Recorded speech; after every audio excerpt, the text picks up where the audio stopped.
കുടുംബത്തോടെ ലഹരി വസ്തു കടത്തുന്ന സംഘം ഒടുവിൽ പിടിയിൽ. കോഴിക്കോട് വിദ്യാർത്ഥികൾക്ക് ലഹരി എത്തിച്ചു നൽകുന്ന കേസിൽ ഭാര്യയും ഭർത്താവും അറസ്റ്റിൽ. നടുവട്ടത്ത് വാടകയ്ക്ക് താമസിക്കുന്ന അരിക്കോട് കൊളത്തിരിപ്പാടം സ്വദേശി മുഹമ്മദ് ഇർഫാൻ, ഭാര്യ ടിസി നിർഫാന എന്നിവരെയാണ് കോഴിക്കോട് മെഡിക്കൽ കോളേജ് പോലീസും ഡാൻസ് സ്റ്റാഫും ചേർന്ന് പിടികൂടിയത്.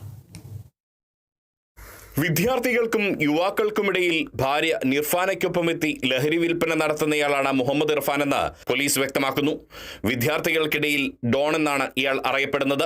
കഴിഞ്ഞ മാസം 200 ഗ്രാം MDMA-യുമായി കുമാരി എന്ന അരുൺ പിടിയിലായ കേസിൽ ഇർഫാന് വേണ്ടിയാണ് ലഹരി വസ്തു എത്തിച്ചത് എന്ന് പ്രതിമൊഴി നൽകിയിരുന്നു.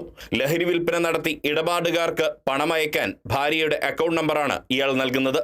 6ഓളം വാഹനങ്ങളും 10ഓളം സിമ്മുകളും മാറി മാറി ഉപയോഗിക്കുന്നതിനാൽ ഇയാളെ പിടികൂടുക എന്നത് ദുഷ്കരമായിരുന്നു. കല്ലായിയിലെ ഷൂക്കടയുടെ മറവിലും പ്രതി MDMA വിൽപ്പന നടത്തിയിരുന്നതായി പോലീസ് വ്യക്തമാക്കുന്നു.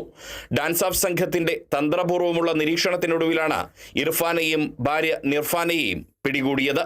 2025-ൽ തൊണ്ടയാട് സ്വദേശി അക്ഷയെ 25 ഗ്രാം MDMA-യുമായി പിടികൂടിയ കേസിലും ഭാര്യയും ഭർത്താവും പ്രതികളാണ്. ഇർഫാന്റെ 2 സഹോദരങ്ങൾക്കെതിരെ നേരത്തെ മയക്കുമരുന്ന് ഉപയോഗിച്ചതിനും കടത്തിയതിനും കേസുണ്ട്. Kerala vision news, Kozhikode.